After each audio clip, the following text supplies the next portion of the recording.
Ahí tenemos una fractura de la apófisis coronoide.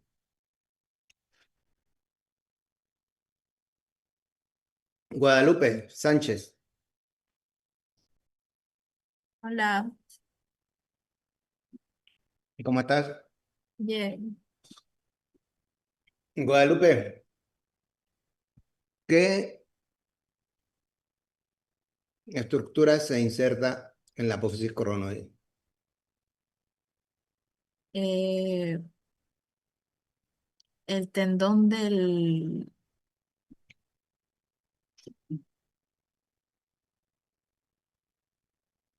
braquial anterior. Exacto. Y si tú te fijas,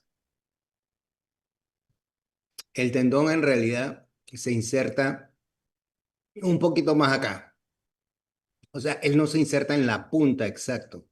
Por eso a veces uno cree que si este tipo de fracturas ocurre, se abulsiona por el tendón. En realidad no, y de hecho no se separa mucho porque queda en el mismo tendón. Si es la tipo 3 básicamente la que se lleva el tendón del bíceps braquial.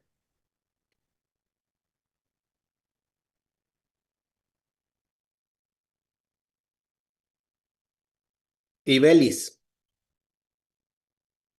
Hola, doctor. Buenas tardes. hola, ¿estás en San Francisco, Ibelis? No, San Francisco, California. Ahí tienes el Golden Gate detrás de ti. solo es la imagen. Ah, ¿te gusta el Golden Gate? No, realmente, o sea, realmente la puse solo para evitar el fondo. ¿Sabes por qué el Golden Gate se llama Golden si es rojo? No, Nunca te ha llamado la atención, nunca a nadie le ha llamado la atención que siendo rojo, el Golden Gate se llame Golden, dorado. Tarea. Bueno, Ibelis, ¿qué ves en esa imagen? bueno, no veo como una fractura como tal, pero sí como una luxación del olecrano. Acuérdate que Pues, las luxaciones subir. son la articulación, No, no del hueso. Así que sería una luxación del codo. del, del codo. Okay. ¿Qué? Ok. Cindy, Cindy Zoom. Dígame, doctor. ¿Qué ha habido, Cindy? Hola. Bien, usted. ¿Todo bien? Comiendo una galleta ahora de avena, buena. Provecho, doctor. Gracias. ¿Qué, qué ves además de la luxación? Mm,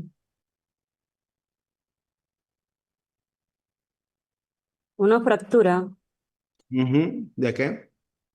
en el cuello del radio. Claro, el radio, si tú te fijas, tiene una dirección axial así. Este es su eje. Y la parte articular del radio debería estar a 90 grados con respecto al eje del radio. Y aquí está como 45. O sea que esta fractura de aquí no solo se fracturó, sino que se anguló. Es un tipo de desplazamiento, ¿no? Ok. Sara Torres. Ah, doctor, Sara tiene excusa. ¿De Está qué? en una cita médica con un familiar. Ok. Y esa excusa te la dio a ti. Sí, señor. Ok. Ronaldo. Sí, estoy, doctor. Buenas tardes. Hola, Ronaldo, ¿cómo estás? Bien, bien. Ronaldo, además de la luxación, además de la fractura del cuello del radio, ¿ves algo más? Mm,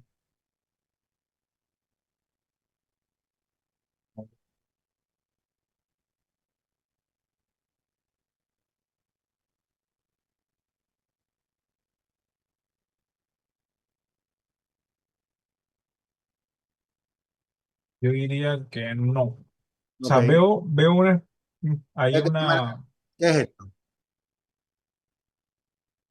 Esa estructura debería estar ahí. diría que no. Ok. Y es un fragmento óseo, Ok. claramente. Entonces, ¿qué podría ser? No estamos seguros. El, ¿Qué podría ser? sería la apófisis coronoide. Que está Podría ser, podría ser un pedacito de la apófisis coronoide, quién sabe. ok. Ujú.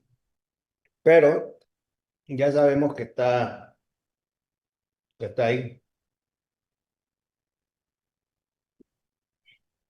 Erasmo. Hola, doctor. Hola Erasmo, ¿cómo estás? Bien, ¿y usted? ¿Qué patología podría tener esta joven?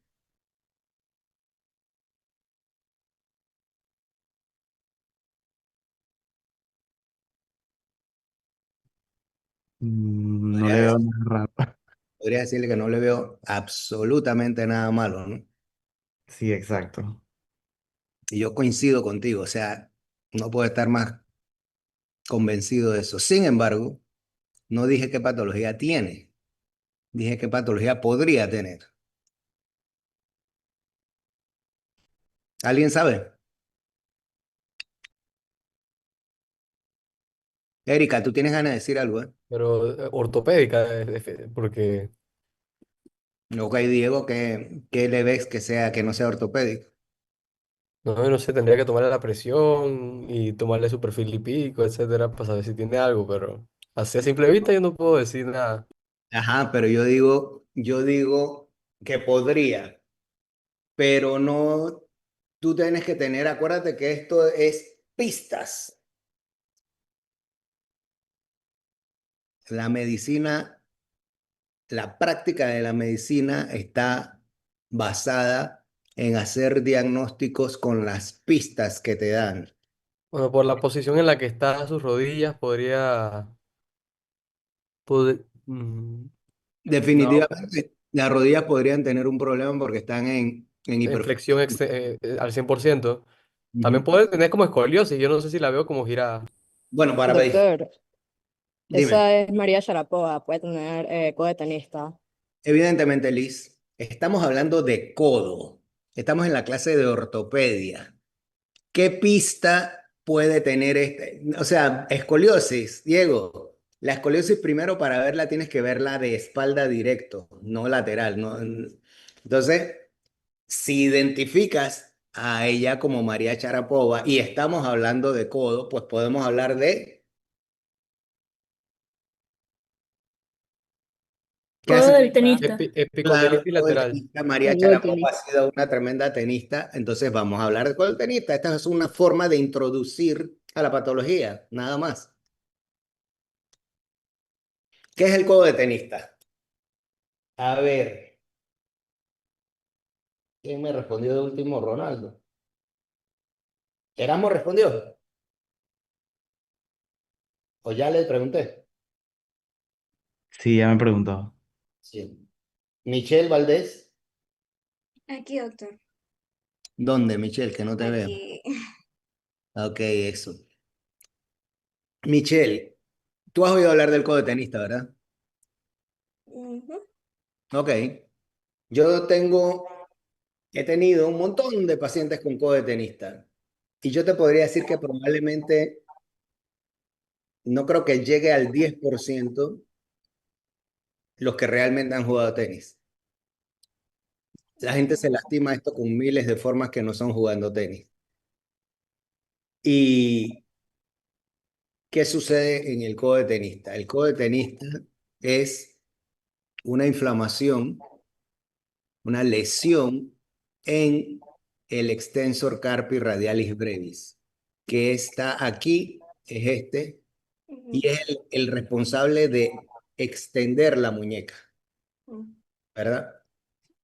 Obviamente cuando la gente juega tenis y o tiene una raqueta inadecuada en cuanto a peso, eh, tensión de cuerdas, balance de la raqueta o modo de jugar. En el backhand, o sea, en el tiro de revés, tú haces esto, le pegas a la bola. Y cada vez que haces esto, tus extensores están siendo golpeados y el sitio donde ellos se anclan está siendo sometido a un tirón. Eso con el tiempo en algunos pacientes y con un movimiento de un instante en otros, porque yo a muchos de estos pacientes que vienen con esto a la clínica y no juegan tenis, ni pádel, ni nada, me dicen, tengo este dolor, bla, bla, bla. ¿Cuándo te empezó? Bueno, me empezó hace como 6 semanas, casi 2 meses. ¿Recuerdas algo que pasó? No, no tengo recuerdo de nada. Entonces, nosotros somos detectives. Nosotros tenemos que buscar las pistas si él no nos las da. Entonces, Michelle, ¿qué le podemos preguntar? Mm,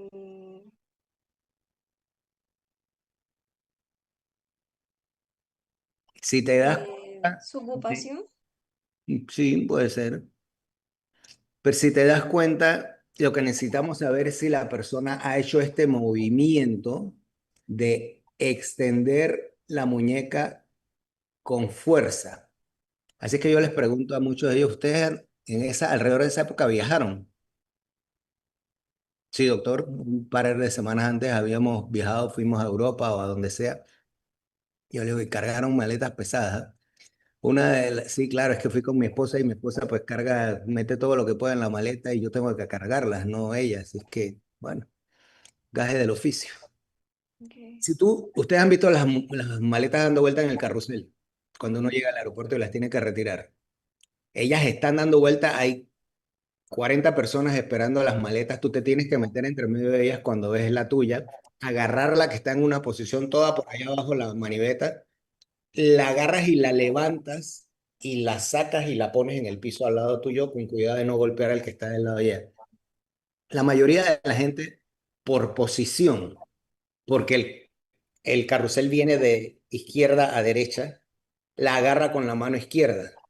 Mucha gente. Hay otros que la agarran con la mano derecha, que es su mano dominante, pero la levantan con una sola mano, con cualquiera de las dos manos la levantan con una sola.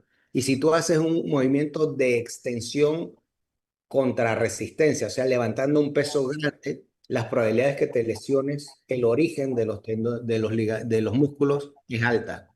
Entonces, eso empieza a desarrollar un codo de tenista y ahí nosotros lo diagnosticamos de una forma bastante sencilla. Yo le digo al paciente, ok, pon la mano así, deja caer la muñeca y yo te voy a poner mi mano acá. Empuja mi mano hacia arriba y el paciente hace eso. No, no, no, no. No uses el antebrazo, solo usa la muñeca. Y hacen esto contra mi mano y de una vez les duele el codo. Eso es la prueba clarita de que el problema está en los extensores de muñeca. Y si tú le haces resistencia, va a doler en el origen donde está lo que comúnmente se conoce como epicondilitis del codo, epicondilitis externa del codo, porque hay epicondilitis interna. Entonces, ese es un nombre que es inadecuado porque no es el epicóndilo, no es un hueso el que se inflama, es el tendón. Así que en realidad el nombre adecuado del codo de tenista sería una tendinitis del extensor carpi radialis brevis o el extensor corto radial del carpo. Entonces, dado que ya sabemos eso, ¿cómo lo vamos a tratar? Melibet Velarde. Buenas tardes, doctor. Hola, Melibet. ¿Cómo lo vamos a tratar? Tiene una inflamación de los tendones extensores. No queremos que el paciente esté extendiendo la muñeca, levantando cosas, o que de noche esté haciendo movimientos con ello. ¿Cómo evitamos eso? Mm, Se le podría recetar infiltración y se pone un cabestrillo. No, eso es infiltrar, o sea, ubíquense en que a pesar de que hay algunos colegas míos que lo hacen, la infiltración en norma general no es un primer tratamiento. El primer tratamiento no es invasivo. La infiltración es un tratamiento invasivo que va, por ejemplo, previo a una cirugía. Igual que tampoco, a no ser que sea una fractura o algo así, no le van a decir a un paciente como esto que su primer tratamiento es una cirugía. Si tienes el problema de que al levantar objetos o al levantar la muñeca te duele el codo, ¿cómo limitas eso? ¿Dónde debes? Muñequera, doctor. Ah, Se le puede colocar una muñequera exacto. O y sea, evita el movimiento. evitas el movimiento que causa el problema, que es en la muñeca. Entonces, ojo, ustedes pueden tener un paciente que viene con un dolor en el codo, te dice que es aquí, tú le haces la prueba y sabes que tiene un codo de tenista y le mandas una muñequera. Tienes que explicarle por qué le mandas una muñequera. Porque, Melibet, si tú le mandas una muñequera a un paciente que le duele el codo, el tipo te va a decir, o no te va a decir nada y va a salir de ahí diciendo, esta doctora está mal. O sea, yo vine por un dolor de codo, no de muñeca. ¿Por qué me está mandando una muñequera? Tú sabes que ese es el tratamiento adecuado, pero tú tienes que explicarle al paciente por qué le vas a poner ese tratamiento que para él no es lógico. Correcto. Porque si no, nosotros los médicos quedamos como mal, pues. O sea, uno va a decir, esta gente está mal, me dio un tratamiento para algo que yo no tenía, o el otro no lo va a comprar porque va a decir, bueno, yo no voy a comprar eso si mi problema no está en la muñeca. En cambio, si tú le explicas al paciente que, ojo, no te toma más de 15 segundos explicarle eso, el paciente queda claro y entiende las cosas. Además de la inmovilización que le vas a mandar. Espérate, ya tú lo dijiste. Vamos a Alex. Alex Vinda. ¿Ha oído, Alex? Bien, mejor ahora que nos falta poco para que nos vayamos. Alex, ¿qué más le mandas además de la inmovilización?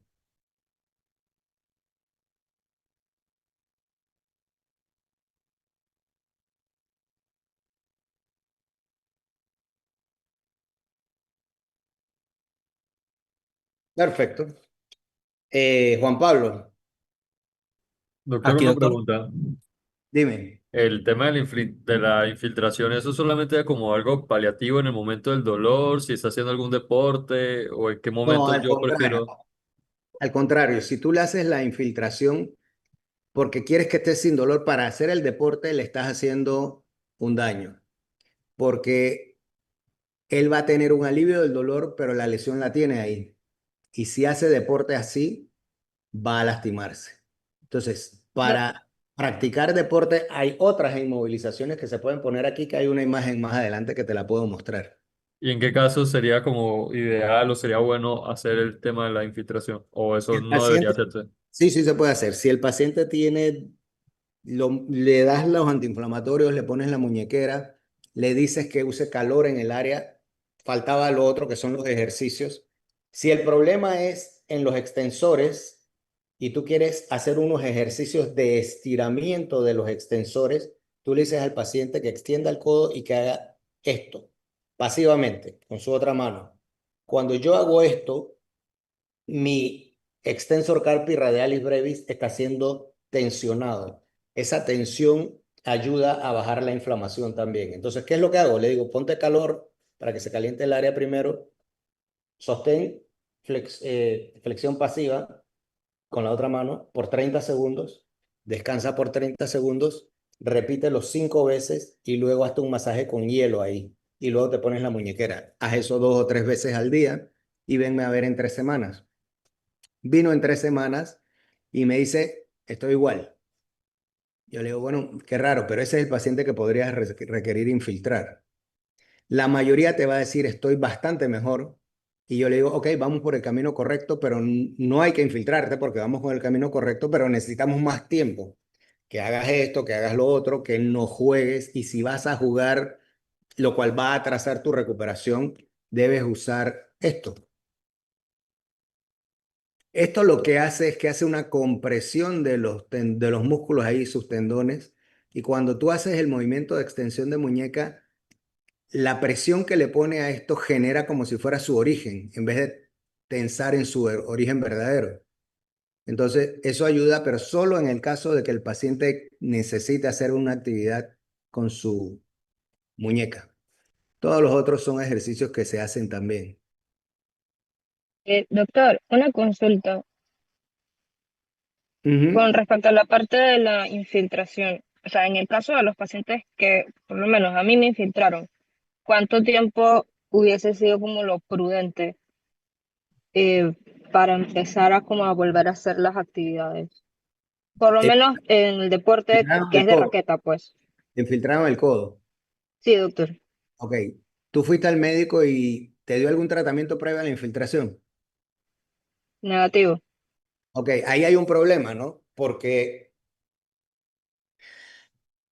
tú empiezas, si tú quieres matar una cucaracha, tú no le disparas con un rifle. Si tú quieres matar una cucaracha, tú le das un chancletazo, le pides a alguien que le dé un chancletazo. Es más barato, no cuesta tanto, no le va a hacer daño al piso, a lo que sea con la bala, millón de cosas. Las infiltraciones no son inocuas. Las infiltraciones tienen efectos colaterales. Entonces, por ejemplo, no se deben repetir con cierta frecuencia. En ciertos lugares no puedes hacer más de una, como dije, en los tendones de la mano. Si la haces en muchas repeticiones, como en el hombro, pueden dañar los tendones del hombro y ya hacerse casi que imposible repararlos después.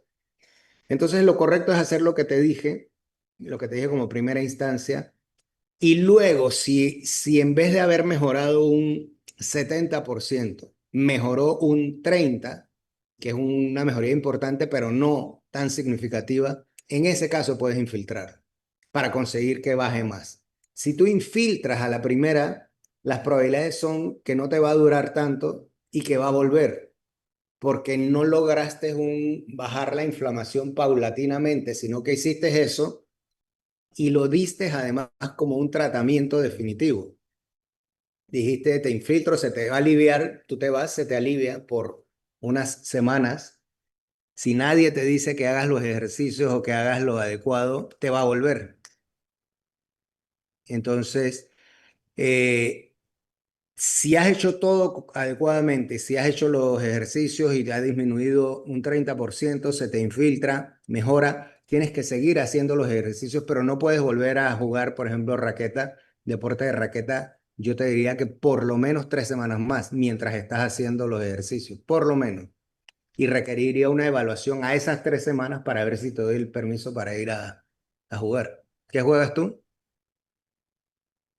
Tenis de mesa, doctor. Ok.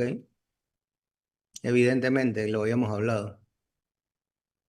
Entonces, todo esto, todo esto es un problema porque a veces los deportistas no son tratados como deberían ser. Y a veces pareciera que los que se supone que saben, tampoco saben. Entonces, ¿dónde queda el paciente?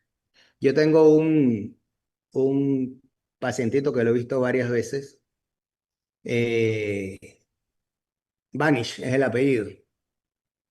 ¿Lo conoces? Jacobo. Sí, Sí. Jacobito. Jacobito, yo lo he atendido desde que era pelado, peladito. En estos días la mamá me mandó la foto de su grabación y todo.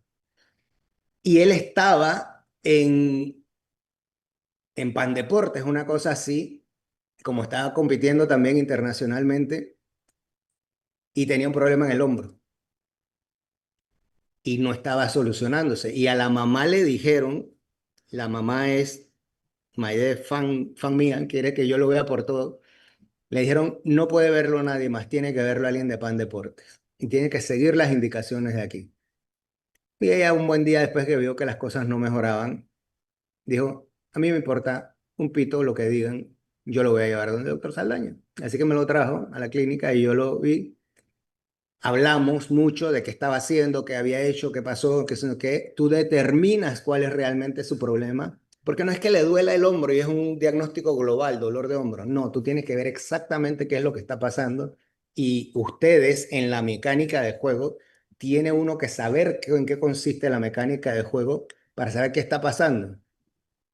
Bueno, lo atendí, se mejoró, cero problema. Entonces, ella yo creo que hasta le reclamó a la gente de Pandeporte, que no era mi intención, yo no creo que nadie reclame eso, pero eso es a lo que voy. O sea, yo hice un posgrado en medicina de deporte también, entonces tú tienes que tener claro lo que estás haciendo y lo otro que tienes que tener claro es que tú no debes sacar al deportista mucho tiempo de su actividad, porque pierde condición. Entonces, por eso es, ¿cómo estás del codo? Bien, ¿Ya no te molesta? de vez en cuando. Bueno, tú que juegas mucho o que jugabas, no sé si todavía juegas, haz el ejercicio. Estira los extensores por 30 segundos, descansa los 30 segundos. Eso lo puedes hacer hasta en la clase. El profesor te va a decir que estás loca, ¿no? Pero bueno, lo hace. 30 segundos, descanso, 30 segundos, 30 segundos de actividad, 30 segundos de descanso, 5 repeticiones, varias veces al día. Idealmente calor antes. Si no hay calor, uno puede frotarse y la fricción genera calor. El frío sí es difícil que lo consigas después, a no ser que busques una soda o algo así, te la pongas ahí. Y esta, como ves, es un loco, ¿no? El loco se está poniendo la infiltración él mismo. Afortunadamente, lo ha hecho con técnicas asépticas. A ver, María, Gracias, doctor. María, Sí, doctor. ¿cómo estás? Bien. María, ¿cuál es tu segundo nombre? Victoria. Vanessa. Vanessa. Vanessa. Te llamas como mi socia, Vanessa. Ah, sí. Oye, ¿qué patología puede tener ese hombre? Hmm. Y sé que él juega golf, pero no sé cómo se llama el... No sé cómo se llama él. Creo que alguien más sabe. Uno de los golfistas más famosos de todos los tiempos. Tiger Woods. Tiger Woods. Ah, Tiger Woods. Exacto. Entonces es lo que tiene, o puede tener, o lo que puede, o lo que se llama el codo del golfista es lo mismo que la lateral, pero medial. Y es porque la forma de agarre del, llamémosle bate o raqueta, porque le puede ocurrir a los jugadores de golf, a los jugadores de tenis, a los jugadores de pádel, a los jugadores de béisbol, eh, por la forma como agarren el club, el palo, básicamente. Y el tratamiento es exactamente igual, solo que en la región medial. Y solo que en vez de hacer extensión contra resistencia para probar, lo que hace es la prueba es flexión contra resistencia. Y como tratamiento, pues no es estirar los extensores, es estirar los flexores. Igualito. Entonces, fácil. Emi, Emi Su, ¿qué ves ahí, Emi?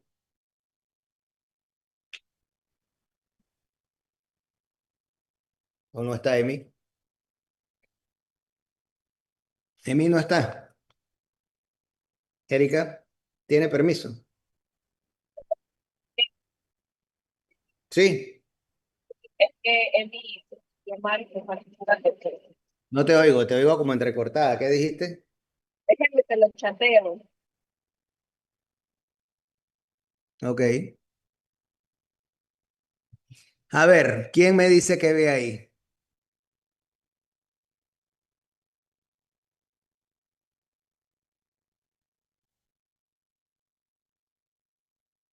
Una luxofractura posterior del codo. Exacto. ¿Posteromedial o posterolateral? No sé, yo creo que solo posterior. Acuérdate que para determinar si es posterior o anterior es la vista lateral, porque ahí ves si se va hacia posterior o hacia anterior. En la vista AP, tú ves si se va a radial o hacia cubital. Si se va a radial es lateral y si se va a cubital es medial. Y estos, Sería es- medial. Sería claro, medial porque va al cúbito. exacto. Fíjense que el cúbito Ay, está por acá afuera. Entonces es una luxofractura posteromedial del codo, donde la fractura es ¿qué? ¿Qué se fracturó? el radio. La cabeza del radio. La cabeza del radio. Si ustedes se fijan, el radio viene aquí y aquí en prácticamente donde estaba el cuello desapareció, ya no se ve la cabeza acá, sino que está aquí. Y acá está decapitado y la cabeza está acá. Acá está 90 grados con respecto a esta imagen, ¿verdad? Quedó mirando, en vez de estar así, quedó mirando de frente.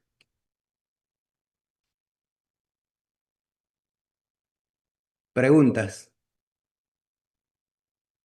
Yo les dije que más o menos a las 4 terminábamos. Pero necesito las preguntas de ustedes. Sí, doctor, yo tenía una pregunta. Es que Ajá. cuando se fracturan, o sea, cuando hay fracturas de el radio y el cúbito, o sea, las dos al mismo tiempo es que requiere fijación. O si se fractura uno, igual ese requiere fijación. Es que cuando yo me quebré el brazo a mí, no me hicieron ninguna cirugía, pero era niña. Entonces no sé si ahí ya es diferente. Es diferente, es totalmente diferente. Ok.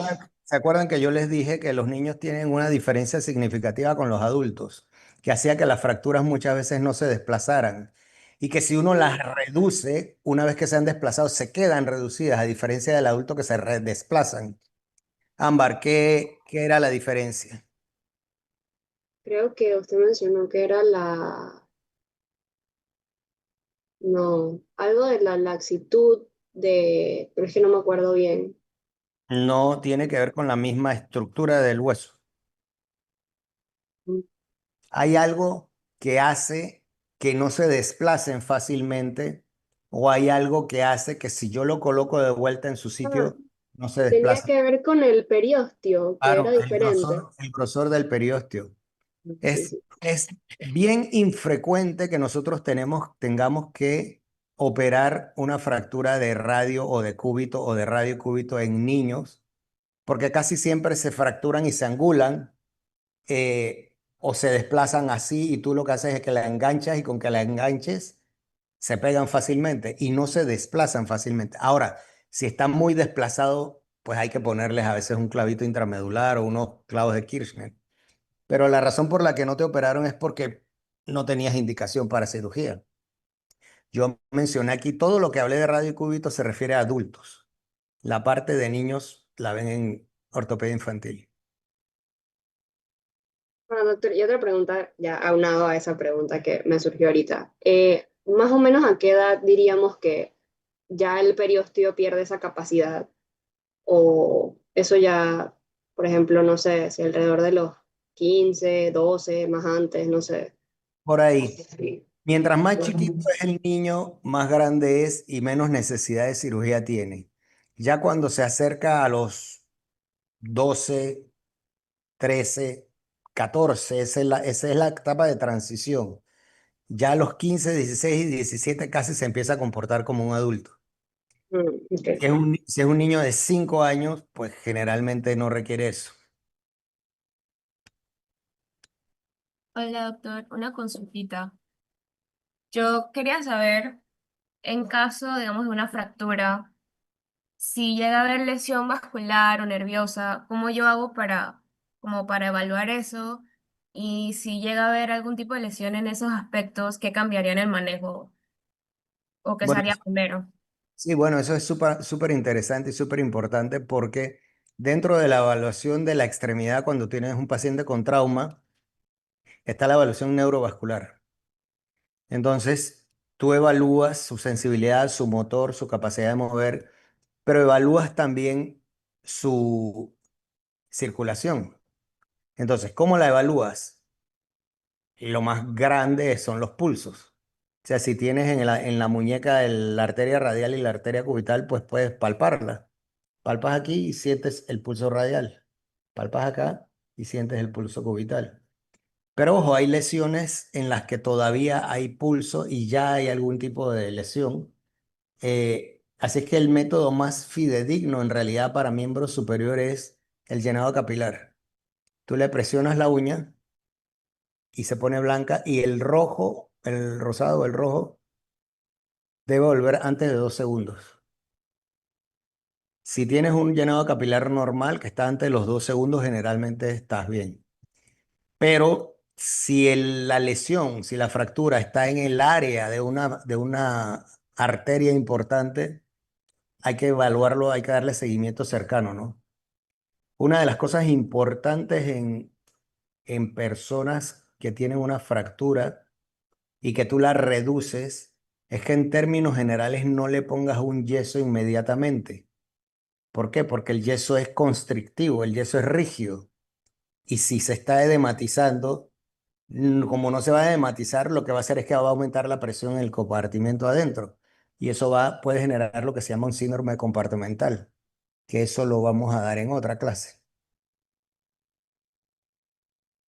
Ok, gracias. Y también tenía otra consulta, digamos, con una fractura abierta que fue hace mucho tiempo, digamos 8 meses, y no curó o no sé, hay signos de que no haya curado bien o que el paciente no pueda apoyar bien la extremidad o algo por el estilo o pueda realizar movimientos.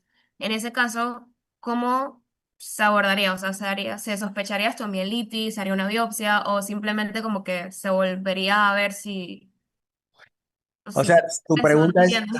tu pregunta es si el paciente no ha unido, por ejemplo, la fractura. Exacto, ajá. Ok, eso es un diagnóstico. Un diagnóstico es una fractura no unida y le pones el nombre del hueso. El tiempo para poder denominar una fractura como no unida, en términos generales, históricamente ha sido 6 meses. Pero si tú tienes una fractura que debió unirse en 5 semanas y han pasado 3 meses y no se ha unido, tú sabes que esa fractura no se va a unir. Entonces tú no necesitas esperar hasta los 6 semanas, hasta los 6 meses para intentar un tratamiento. Tú debes ver primero que nada la causa por la cual no se unió. La principal causa por la que no se unen las fracturas es porque no son bien reducidas. O sea, queda un gap, queda una separación entre los fragmentos y si hay un espacio no va a poder cruzar, o sea, no va a poder pegarse. Así que tiene que haber contacto entre los extremos. Otro factor es que no le llegue suficiente circulación. Y ahí estábamos hablando, por ejemplo, de fracturas expuestas donde grado 3, donde el hueso no se puede cubrir con tejidos blandos. 3B. Ahí tendrías que cubrir el hueso con tejido blando, o sea, hacer un colgajo, cirugía plástica tiene que ayudarte en eso, y eso mejora la situación. Otra razón por la que no haya unión es porque hay infección. Una infección impide la unión. En ese caso tienes que hacer los laboratorios pertinentes, hemograma completo, velocidad de sedimentación, proteína C reactiva, ver todo esto, ¿no? Y tratar la causa. Y si no hay una unión por ejemplo, la causa más común, que es la primera, lo que tienes que hacer es generar unión entre los bordes. Ahí vas a tener que entrar, operarlo, avivar los bordes y muchas veces poner injertos ahí. Y eso estimula el cruce de la creación del callo. Así que es variable, depende de la situación, depende de la causa. Gracias. Doctor, yo tiene una pregunta. En la parte de la luxofractura de Montegia, usted mencionó que si la cabeza del radio no se reduce, quiere decir que la reducción de la fractura no quedó bien. En ese caso, porque esa se opera, usted dijo que se ponía una plaquita con tornillos. En ese caso, para asegurarme que la fractura quedó bien reducida, tengo que repetir una radiografía o luego que el paciente se despierta, le pido que haga los movimientos para asegurarme que no se va a salir o que no se salga la cabeza del radio o cómo hacen en ese. No puedes esperar a terminar el procedimiento y tomarle una radiografía. Tienes que tomarle una radiografía transoperatoria. Y lo que nosotros hacemos muchas veces es que usamos el arco en C. Tú conoces el arco en C, ¿sabes lo que es? Sí, doctor, sí conozco el algoritmo. Es un sistema de fluoroscopía, básicamente, que nosotros lo usamos mucho. Entonces, cuando operamos, lo usamos para asegurarnos de que la placa la pusimos en el sitio correcto, de que la fractura está en contacto y de que la unión, o sea, la reducción es anatómica. Y si hay pérdida de hueso, tenemos que poner injerto en ese pedazo y mantener la curva del hueso. Una vez que hemos terminado, suponte que es una fractura simple, la vemos que está pegada, tiene la placa puesta con el arco, vemos que la cabeza del radio está adentro de su posición. Y aún así le hacemos pronosupinación y le hacemos flexo extensión suave, suave, y vemos que no se sale. Todo cool. Le pones la inmovilización por unos días y luego como ahí sí se rompieron los ligamentos para que la cabeza del radio saliera, tienes que mantenérsela por 3 semanas, pero quitándosela cada cierto tiempo para que haga unos ejercicios, para que no pierda movilidad. Gracias, doctor. De nada, a la orden. ¿Qué más, chicos?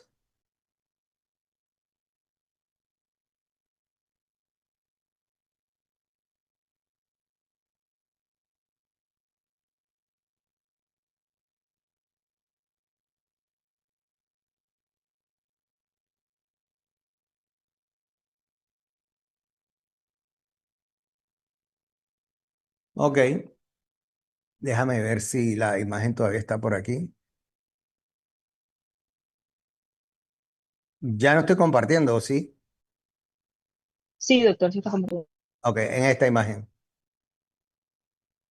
Tú tienes el codo. El codo tiene el número aquí y para acá viene el radiocúbito cuando está flexionado. ¿Ok? Se luxó. ¿Qué es lo que denomina o le da el nombre a la luxación? El segmento distal, no el proximal, el segmento distal. Aquí el segmento distal se fue hacia atrás del húmero. Eso es una luxación posterior. Si esto estuviera acá adelante, sería una luxación anterior. Eso siempre lo ves en las radiografías laterales. En las radiografías AP, que es la de la izquierda, tú ves los desplazamientos hacia medial o hacia lateral. Hacia medial es si se desplaza en la parte medial del antebrazo, que es donde está el cúbito. Hacia lateral es si se desplaza a la parte lateral del antebrazo, que es donde está el radio.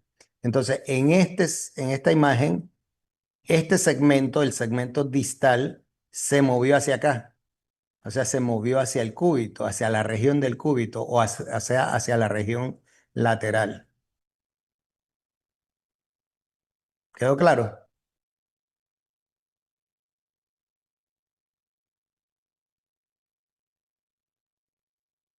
Exacto. Ah, no, esa era póstero-medial.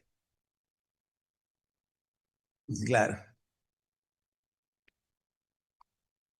Si tú me oyes, como si Alex, tú me oyes decir algo que no te suena lógico, dímelo, pregúntame, porque todos nos podemos equivocar hablando. ¿Qué más? ¿Listo? Doctor, yo quería preguntarle lo que mencionó al principio como guía del tiempo de inmovilización, que en dedos era 2 semanas, muñeca 3 semanas, radio, creo que era radio distal 5 semanas. Esto es en fractura. Sí. Ok, entonces en radio distal 5 semanas. Y si sería la cabeza del radio, una fractura de la cabeza del radio, ¿cuánto tiempo? Acuérdate que las fracturas de la cabeza del radio generalmente van a operarse. Así es que si la operas, la pones a mover de una vez. Listo, gracias. No hay, en las fracturas que tú operas, lo ideal es moverlas lo antes posible. Puede que no la muevas los primeros 2 días, 1 o 2 días, para que baje el dolor de la operación y todo lo demás, pero muévelas lo antes posible. Si las dejas quietas, tus resultados no van a ser tan buenos. Y si tú tienes una lesión de tejidos blandos en miembro superior, usualmente el tiempo de inmovilización es 3 semanas. Si tú tienes una lesión de tejidos blandos en el miembro inferior, el tiempo de inmovilización usualmente es 6 semanas. Por eso es que un esguince de muñeca, que lo mencioné, se moviliza por 3 semanas nada más. Sin embargo, un esguince de tobillo se debe inmovilizar por 6 semanas.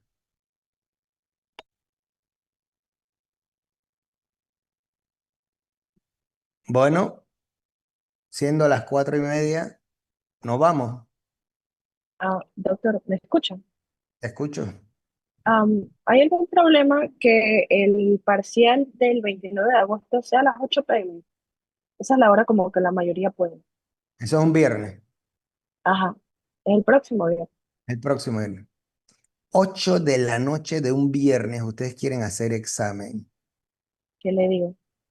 ¿Qué te puedo decir? Si ustedes lo quieren, asunto suyo. Yo siempre he dicho, cada cual debe hacer lo que le dé la gana si no está fregando a otra persona. Así es que si es una decisión de salón, cero problema. Como yo les dije que yo los hago en clases marker, yo lo dejo hecho. O sea, yo obviamente no voy a estar ahí a las 8 de la noche como ustedes. Así es que lo único que sí les digo, tengan el internet adecuado para que no se vayan a salir o no vaya a pasar algo así, porque he tenido casos donde pasa eso y el examen no lo puedo repetir porque el examen ya lo puse, el sistema ya se ajustó a hacerlo ese día y para ponerlo otro día tendría que ser todo un examen nuevo para no hacer el mismo, ¿no?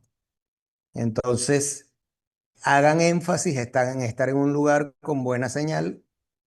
No es difícil, nunca son difíciles y nunca son largos. Te dije el otro día que me preguntaste que son de 1 hora y listo. Pero sí, a las 8 puede ser, cero problema. Usted se quiere conectar con nosotros, me imagino. Ah, ¿Usted se va a conectar con nosotros por Zoom? que si yo me voy a conectar con ustedes por Zoom, ese día, ¿para qué? Ah, bueno, está bien. No me Para pongo brava. ver, para verlos, a ver si no se copian, por favor. Ustedes están grandecitos, están en 6.º año de la universidad, son casi médicos. O sea, si ustedes se quieren copiar, problema de ustedes. No, ¿a quién van a engañar? El examen no es como para, casi todo el mundo va a ganar F y por lo tanto si me copio puedo llegar a una D o quizás a una C. No, dilo que, pílate lo que hemos hablado, lo que hemos dado en clase, pílate los exámenes viejos si quieres, los profetas, y haz tu examen. O sea, para mí los exámenes que yo hago, en una época yo hacía exámenes hasta de hobby. A ver, ¿por qué? Porque me gustaba medir cómo estaba yo. O sea, qué tanto sé yo en realidad, qué tan bien estoy en este tema y hacía exámenes de hobby. Todavía cuando me encuentro algunos de estos exámenes que ponen para residentes y cosas, me pongo a resolverlo y ojo, hay muchas cosas que no sé porque no domino todas las cuestiones, ¿no? Pero nosotros tenemos la ventaja de que podemos, cuando tenemos un paciente real, consultar, a pedirle la opinión a un médico que sepa más de nosotros. Si no sabemos consultar en el teléfono, hay que tener cuidado con inteligencia artificial, que la inteligencia... ¿Alguno de ustedes estuvo en las jornadas de Paitilla? ¿Tú estuviste? En las jornadas de Paitilla fue el doctor Adam, que es el de Harvard, que es el máster en inteligencia artificial en docencia médica, y él una de las cosas que me decía era que lo que él temía era que los estudiantes de medicina, no ustedes, porque ya ustedes pasaron esa etapa, dependan de la inteligencia artificial.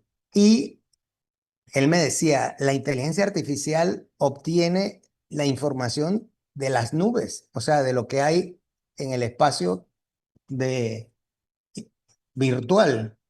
Y mucho de lo que hay ahí es paja.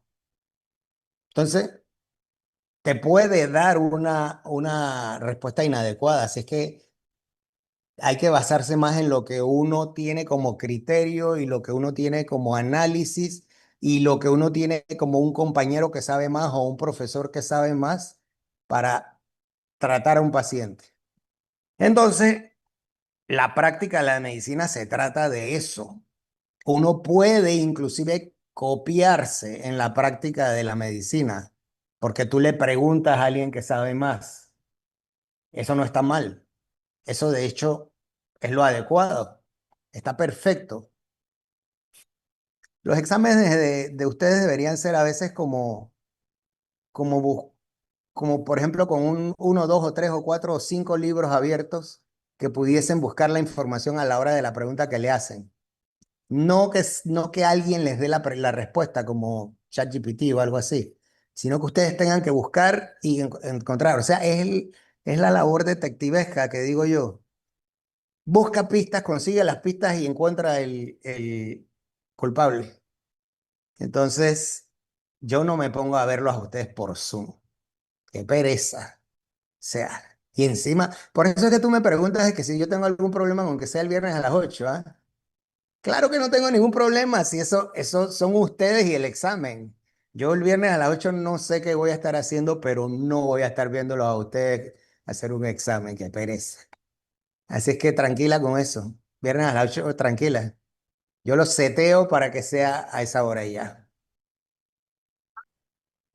Tengo entendido que la plataforma esa, la de Classmarker, usted la configura, ¿no? O sea, y Sí, nos yo manda, tengo que mandarte a ti un enlace para que tú se ajá. lo des a todos tus compañeros y, y a la hora de o sea, él se activa a la hora de la hora, ¿no? No, preguntaba era que si nosotros tenemos que registrarnos en la plataforma, porque ya anteriormente hemos hecho en esa plataforma, pero no sé si es el mismo acceso. Eso es lo que estoy preguntando. No sé tampoco. Lo que sí Acá. sé es que yo cuando recibo los exámenes, los recibo ya corregidos, lo cual es una maravilla, viene con el nombre de cada uno de ustedes. Así que de alguna manera ustedes tienen que haber puesto su nombre en el sistema. Ok, listo. Dale. Perfecto, chicos. Que Una tengan un pregunta, doctor. Dime. ¿No se pudiera hacer un examen de prueba en el sentido de, por ejemplo, mandar a alguien que apunte tu nombre y apellido para saber cómo sería, pues, No antes veo, del mismo examen? no veo necesidad de eso porque todos los grupos que han hecho esto lo han hecho sin problema. Ustedes no son menos inteligentes que ellos. Ujú. De poder se podría, pero no creo que sea necesario. Ok, ok.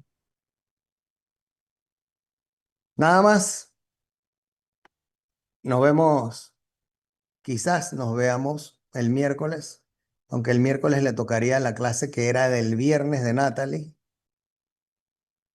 Ahí vemos, pero tienen clase el miércoles a la 1, de 1 a 3. Chao, jóvenes. Chao, doctor, gracias.